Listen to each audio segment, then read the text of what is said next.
Folks in the U.S. and around the world have watched Ferguson, Missouri in shock. Some have said the American suburb looks more like a war zone in a developing country, even calling it Ferguson. But guess what? Ferguson's actually pretty all-American.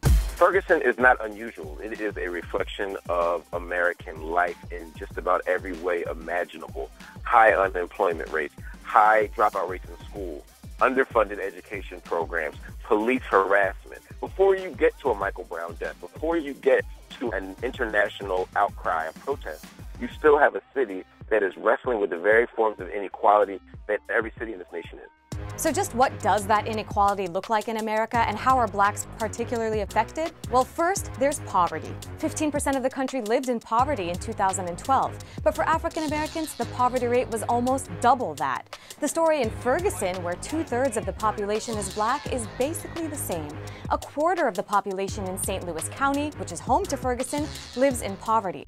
African Americans were also twice as likely as whites to be unemployed across the country for most of the past 6 decades.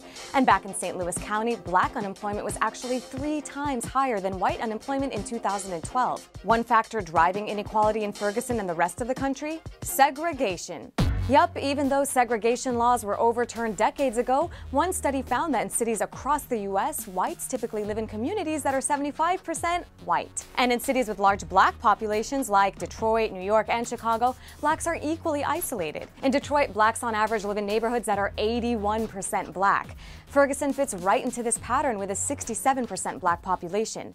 Not only is segregation bad for understanding one another, it has hurt communities of color when it comes to banking, housing loans, and more. And even in places with majority black populations, you still have what Mark Lamont Hill calls white power structures. In Ferguson, the mayor and the police chief are white, as is the overwhelming majority of the police force. Another way Ferguson is a true reflection of American life: arrests and incarcerations.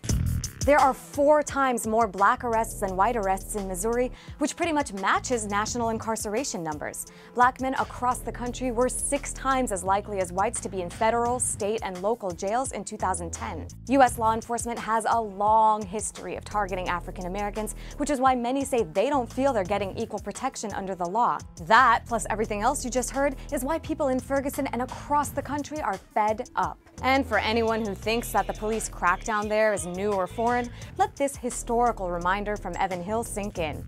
What you're seeing is actually pretty American. So, if you're an American, are you disappointed with the United States? And if you live elsewhere, does this change your perception? Let us know in the comments. Subscribe on YouTube, follow us on Twitter, and like us on Facebook.